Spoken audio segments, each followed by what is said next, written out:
Hello guys, आज की video काफी स्पेशल होगी क्योंकि आज इस वीडियो में हम कवर करेंगे मेरी फेवरेट जॉनर मूवीज की 10 बेस्ट ऑफ हॉरर मूवीज की,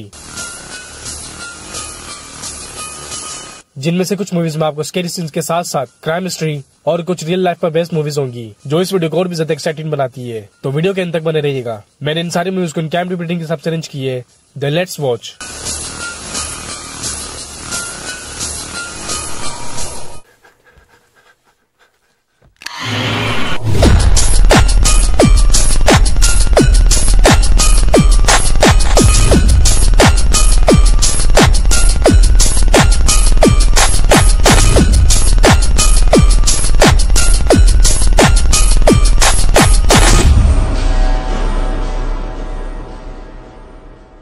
नंबर 10 पर द वेटिसन टैप्स। मूवी में हमें प्रीस्ट कम्युनिटी की स्टोरी देखने को मिलती है, जो कम्युनिटी 200 सालों से शैतान से लड़ते हुए आ रही है और एक्सॉर्सिज्म कर रही है। फिर ऐसे ही उन्हें एक गर्ल की खबर मिलती है जिस पर शैतान कब्जा कर लेता है और उस गर्ल के सोल के पीछे होता है, जिसे रोकने के लिए वो प्रीस्ट उसकी मदद के लिए जाते हैं। मगर मूवी टोटली ट्विस्ट होने वाली तब होती है जब उन्हें उस शैतान का असल मकसद का पता चलता है और जहाँ से सिचुएशन क्रिटिकल और स्टोरी टोटली टर्न डाउन हो जाती है।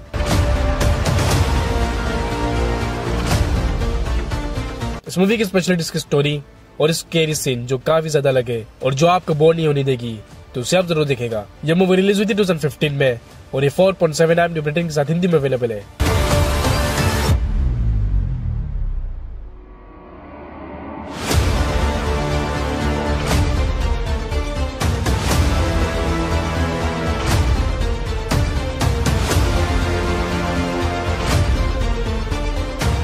नंबर 9 अवोकन।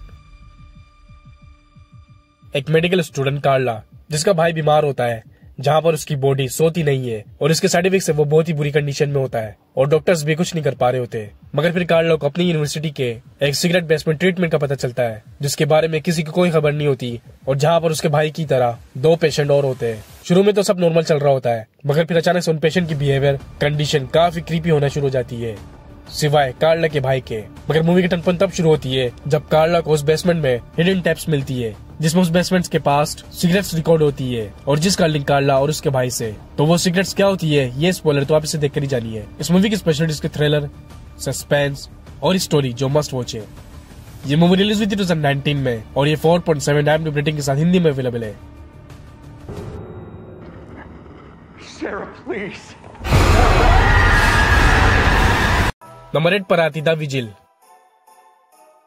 इसकी स्टोरी फॉलो करती है याकूब से, जो जूश फैमिली से बिलोंग करता है। फिर एक रात वो अपनी एक कम्युनिटी की डेड बॉडी की निगरानी के लिए रुकता है, क्योंकि उनका ये रिवाज है जिसमें वो अपनों की डेड बॉडी की पूरी रात निगरानी करते हैं और प्रेयर्स करते हैं ताकि बेजान जिस्म पर शैतान कब्जा न कर ले। बट जब याकूब उस ओल्ड बॉडी की निगरानी करने के लिए रुकता है तो उसके साथ पैरानॉर्मल एक्टिविटी होना शुरू हो जाती है। वजह उस ओल्ड मैन की पास्ट, जहाँ पर उस ओल्ड मैन ने कुछ गलतियां की होती है शैतान के साथ सौदा, और इस सौदे में अब याकूब फंस चुका होता है, जिससे वो कैसे निकलता है और वो सौदा क्या होता है ये जानिएगा आप इस मूवी में। इस मूवी की स्पेशलिस्ट की माइंड ब्लोइंग की स्टोरी जो आपको एंड तक बांधे रखेगी और इसके हॉरर सीन जो आपको कई जगहों पर हार्ट अटैक शॉक देगी, तो उसे आप मिस मत कीजिएगा। ये मूवी रिलीज हुई थी 2019 में और ये 5.8 IMDb रेटिंग के साथ हिंदी में अवेलेबल है।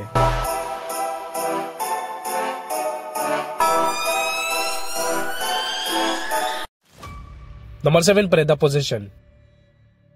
मूवी शुरू होती है एक फादर क्लाइड से, जिसका डिवोर्स हो जाता है अपनी वाइफ के साथ और वीकली उसे अपनी दोनों डॉटर के साथ कस्टडी मिलती है टाइम स्पेंड करने के लिए। बट एक वीकेंड उसकी डॉटर एक एंटिक बॉक्स खरीदने की जिद करती है, जो देखने में तो हिस्टोरिकल लग रही होती है, मगर स्ट्रेंज बात ये होती है कि उसे इस तरह डिजाइन किया गया होता है कि कोई चाहे भी तो उसे खोल ना सके। बट सडनली एक रात वो खोल लेती है, उससे निकलने वाली चीजों को यूज करना शुरू कर देती है, जिसके बाद उसकी आदतें हरकतें काफी अलग हो जाती है। वो हर टाइम चिड़चिड़ी और गुस्से में रहने लग जाती है, और ये सब उस बॉक्स की वजह से जो एंटिक के साथ साथ पोजेस बॉक्स होती है, जिसके अंदर डीमंस होते हैं और अब वो होते हैं क्लाइड की डॉटर के अंदर। ये मूवी काफी यूनिक है और वजह इसकी स्टोरी जो एक रियल स्टोरी पर बेस्ड है, जहाँ पर रियलिटी में एक ऐसी बॉक्स हुआ करती थी और कहा जाता था कि वो बॉक्स जहाँ पर भी गई वो उसके लिए कर्स यानी कि शापित साबित हुई। तो उसे आप जरूर देखेगा, मैं पर्सनल रिकमेंडेशन। ये मूवी रिलीज हुई थी 2012 में और ये 5.9 IMDb रेटिंग के साथ हिंदी में अवेलेबल है।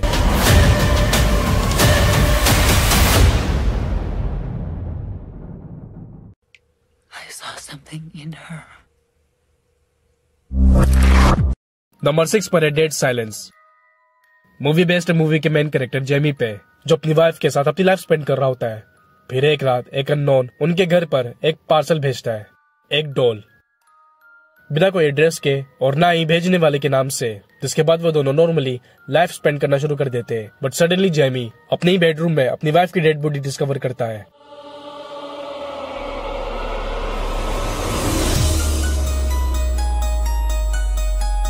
यानी कि उसकी वाइफ का मर्डर हो चुका होता है। बट ये कोई नॉर्मली मर्डर नहीं होती, क्योंकि उसकी वाइफ की जुबान निकाल दी जाती है। ठीक ऐसे ही सालों पहले एक विलेज में काफी साल पहले ऐसी कत्लेआम का सिलसिला शुरू हुआ था, जहाँ पर लोगों की ऐसी मर्डर हुई थी बिना जुबान के, जहाँ पर उस हादसे की और जेमी की वाइफ की डेथ में एक चीज कॉमन होती है, वो विलेज जहाँ से जेमी बिलोंग करता है, यानी कि जेमी का होम टाउन। तो इस लीड को फॉलो करते हुए जेमी सालों के बाद अपने होम टाउन लौटता है अपनी वाइफ की मर्डर का पता लगाने के लिए, जहाँ पर उसे उस विलेज की एक वुमन का पता चलता है, मैरी शो का, जो सालों पहले उस विलेज में रहती थी, जिसके 101 डॉल्स थे, जिसके जरिए वो लाइव शो चलाती थी। मैरी शो के बच्चे नहीं थे और वो अपने डॉल्स को ही अपने बच्चे मानती थी। एक रात उसके साथ कुछ लोग जोर जबरदस्ती करते, उसकी जुबान काट कर उसे मार देते और उसे उसके 101 डॉल्स के साथ ही उसे दफना देते। फिर ऐसी लोगों की डेथ होने लग जाती है बिना जुबान के, जहाँ पर लोगों का दावा होता है कि इन सब के पीछे मैरी शो का हाथ है। मगर इन सब में जेमी और इसकी वाइफ कैसे शामिल होती है, जेमी कैसे सवाल का जवाब ढूंढता है और इसे रोकता है। जैसे जैसे इस मूवी की सीक्रेट्स रिवील होती रहती है, मूवी और भी ज्यादा स्कैरी और इंटरेस्टिंग होना शुरू हो जाती है। इस मूवी की स्पेशलिटी इसके क्राइम हिस्ट्री, जो मुझे भी काफी पसंद है और इस मूवी की बेस्ट है। इसके हॉरर सीन और मूवी की स्टोरी, जो आपको एंड तक शौक में और सस्पेंस में रखती है, जिस वजह से मेरे हिसाब से इस मूवी को नंबर 3 की लिस्ट में होनी चाहिए थी। यह मूवी रिलीज हुई थी 2007 में और ये 6.1 IMDb रेटिंग के साथ हिंदी में अवेलेबल है। मैरी शॉ की नजर से बचकर रहना। उसके बच्चे नहीं थे, बस पुतले थे, और अगर वो सपने में आए तो भूल कर भी चीखना नहीं।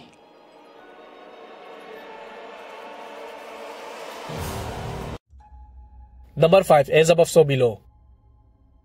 मूवी शुरू होती है एक एक्सप्लोरर की टीम से, जो अलग अलग और हिस्टोरिकल चीजों को एक्सप्लोर करती है, उन्हें रिकॉर्ड करती है और डॉक्यूमेंट्री बनाती है। फिर एक दिन वो पेरिस के ग्रेफ के सबसे गहराई में जाने का डिसाइड करते हैं। जिन्हें नहीं पता तो मैं उन्हें बता दूं कि पेरिस शहर के नीचे टनल बनी हुई है, जो पूरे शहर में फैली हुई है और जिसे इंसानों की बोन से कवर की गई है, real humans bones in reality.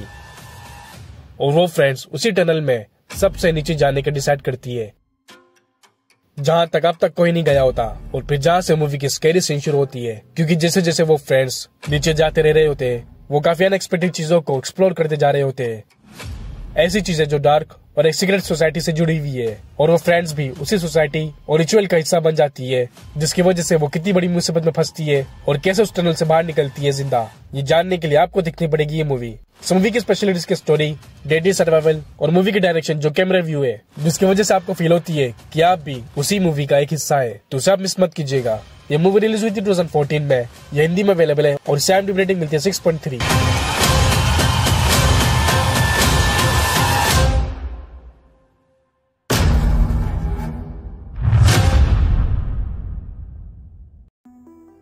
Number 4 पर है the woman in black. Movie based Arthur पे, जो एक ब्रोकर है और घर की डीलिंग के सिलसिले में वो विलेज विजिट करता है और पेपर वर्क के लिए उसी घर पर रुका हुआ होता है। मगर ये कोई नॉर्मल घर नहीं होती, ये एक आइलैंड में सभी घर से दूर, अलग और हॉन्टेड घर होती है, जहाँ पर एक वुमन की घोस्ट होती है और उस घर की वजह से वो पूरा शहर कर्स होता है, जहाँ पर उनके बच्चों की पैरानॉर्मली डेथ हो रही होती है। मगर असल हकीकत क्या होती है और क्या वो घर असल में हॉन्टेड भी होती है या नहीं, ये स्पॉइलर तो आप इसे देखकर ही जानिए। इस मूवी की स्पेशलिटी है इसकी हिस्टोरिकल स्टोरी, थ्रिलर और स्कैरी सीन, जो काफी अलग है, जिस वजह से मेरे हिसाब से इस मूवी को नंबर 2 की लिस्ट में होनी चाहिए थी। अब तक इसके 2 पार्ट्स आ चुके हैं। इसकी फर्स्ट पार्ट रिलीज हुई थी 2012 में और ये 6.4 IMDb रेटिंग के साथ हिंदी में अवेलेबल है। नंबर 3 पर इस लिस्ट की मोस्ट हॉरर और रियल लाइफ स्टोरी मूवी, एक ऐसी रियल स्टोरी जिसने पूरे जर्मनी के लोगों को शॉक में डाल दी थी, the exorcism of Emily Rose. इसकी स्टोरी शुरू होती है एक जर्मन गर्ल से, एमिली, जिसकी सिर्फ 23 साल की उम्र में ही डेथ हो गई थी, जिसकी वजह से एमिली के पेरेंट्स और एक प्रीस्ट को कस्टडी में लिया जाता है, क्योंकि डॉक्टर्स का कहना होता है कि एमिली बीमार थी और उनकी लापरवाही की वजह से एमिली की डेथ हुई है। बट मूवी में टर्न पॉइंट तब आती है जब प्रिस्ट ये दावा करते हैं कि एमिली पर शैतान का कब्जा था, जिसकी वजह से ये केस पूरी दुनिया में मशहूर जाती है। और फिर हमें एमिली के पास्ट का पता चलता है कि एमिली स्टडी के लिए अपने विलेज से दूर एक हॉस्टल में रहने लग जाती है, मगर फिर अचानक से उसकी कंडीशन और बिहेवियर काफी अलग होना शुरू हो जाती है। वो हर वक्त किसी न किसी चीज से डरती है और उसे काफी क्रीपी चीज भी देखना शुरू हो जाती है, जिसके रहते हुए डॉक्टर्स को एमिली बीमार लगती है, मगर प्रीस्ट को वो पोजेस, जिसके लिए प्रीस्ट और एमिली के फैमिली सबके खिलाफ जाकर छुप कर एमिली पर एक्सोर्सिज्म करते हैं, शैतान से एमिली को आजाद करने के लिए। ये केस बहुत ही बड़ी हो गई थी, जिसकी वजह से प्रीस्ट को चर्च की इज्जत बचाने के लिए एमिली पर किए गए एक्सोर्सिज्म की फुटेज और क्लिप्स को रिवील करनी पड़ी थी, जो अब यूट्यूब पर भी अवेलेबल है। Let me show you one of those clips. Ich verrichte so, dass ich in dem Wald rein bin. Ich trage dir die Rotnase noch so lang, bis es lebt wird. No.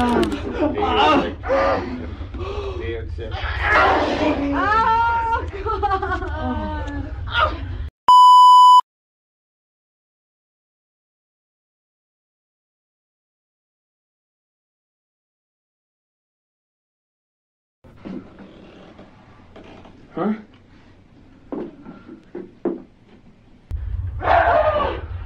You're right, Doc. I feel much stronger now. No! Let me out! Let me out!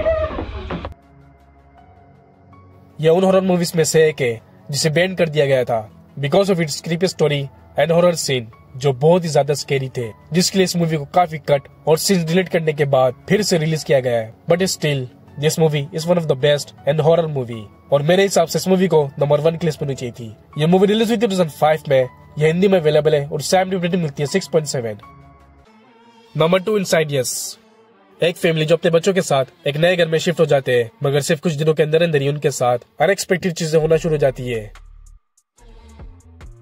उनके और उनके बच्चों के साथ paranormal activity होने लग जाती है और उनका एक बेटा कोमा में चले जाता है, मगर असल में उसकी रूह शैतान के कब्जे में होती है, जिसके लिए वो पैरानॉर्मल इन्वेस्टिगेटर्स की मदद लेते हैं और मूवी की मिस्टीरियस सीक्रेट्स रिवील होना शुरू हो जाती है उस घर के बारे में और उस शैतान के बारे में। अब तक इसके 5 पार्ट्स आ चुके हैं और सारी पार्ट्स में आपको काफी ज्यादा स्केरी और यूनिक स्टोरी देखने को मिलेगी और इसे आप जरूर देखेंगे। मैं पर्सनल रिकमेंडेशन। इसकी फर्स्ट पार्ट रिलीज हुई थी 2010 में और ये 6.8 IMDb रेटिंग के साथ हिंदी में अवेलेबल है। लेकिन मेरे हिसाब से सिर्फ एक इंसान इस पूरे बिजनेस में मायने रखता है। जानना चाहोगे वो कौन है? और वो है आप, हमारे व्यूअर्स। नंबर 1 पर late night with the devil. Early 70s का एक फेमस टीवी शो और पॉपुलर होस्ट जैक काफी सालों से टीवी में छाए हुए होते हैं और हेलोवीन की रात वो एक स्पेशल एपिसोड का सोचते हैं कुछ स्पेशल गेस्ट के साथ, जिनमें से कुछ का दावा होता है कि वो डेविल से बात कर सकते हैं, कुछ उनसे कनेक्ट कर सकते हैं, मगर कुछ का दावा होता है कि वो खुद डेविल के वश में है। शुरू में ये सारी चीजें काफी इंटरेस्टिंग लग रही होती है सब स्क्रिप्ट के मुताबिक, मगर फिर मूवी और उनका शो क्रीपी होना शुरू हो जाती है रियलिटी में। लिली, मुझे सुन पा रही हो? दोबारा मिलकर अच्छा लगा जैक। लिली, मेरे पास वापस आओ। जब उनके गेस्ट सच में डेविल से कनेक्ट होने लग जाते हैं, पूरा शो टर्न डाउन हो जाता है और सिचुएशन आउट ऑफ कंट्रोल, और ये सब ऑडियंस लाइव देख रही होती है। इस मूवी की डायरेक्शन भी ऐसी है कि आपको भी ये मूवी एक टीवी शो की तरह लगेगी जिसे आप लाइव देख रहे होंगे, एंड इसकी स्टोरी आपको एंड तक मानते रखेगी, और यही इस मूवी की स्पेशलिटी भी है, तो इसे आप मिस मत कीजिएगा। यह मूवी रिलीज हुई थी 2023 में और ये 10 में से 7 IMDb रेटिंग के साथ हिंदी में अवेलेबल है। तो गाइस, ये थी टॉप 10 हॉरर मूवीज। मैंने अब तक टेलीग्राम का लिंक भी नीचे डिस्क्रिप्शन में दिया है, जहाँ से आप सारी मूवीज को इजीली देख सकते हो और डाउनलोड भी कर सकते हो। तो जाकर सारी मूवीज देखिए और अपना फेवरेट मूवी कमेंट सेक्शन में जरूर बताइए। ये भी बताइए कि आपके हिसाब से कौन से मूवीज को नंबर 1, नंबर 2 या नंबर 3 पर होनी चाहिए थी। और अगर आपको यूनिक स्टोरी पर मूवीज देखनी है जिसका कॉन्सेप्ट सबसे अलग और हटके हो और जिसमें आपको R-rated comedy, sci-fi, magic, fantasy, scary, deadly survival और मैसेज भी मिले, तो फिर हमारी last video 7 best and unique movies की लिस्ट आपके लिए बेस्ट है। अब मिलते हैं नेक्स्ट वीडियो में, तब तक के लिए take care and don't be scared.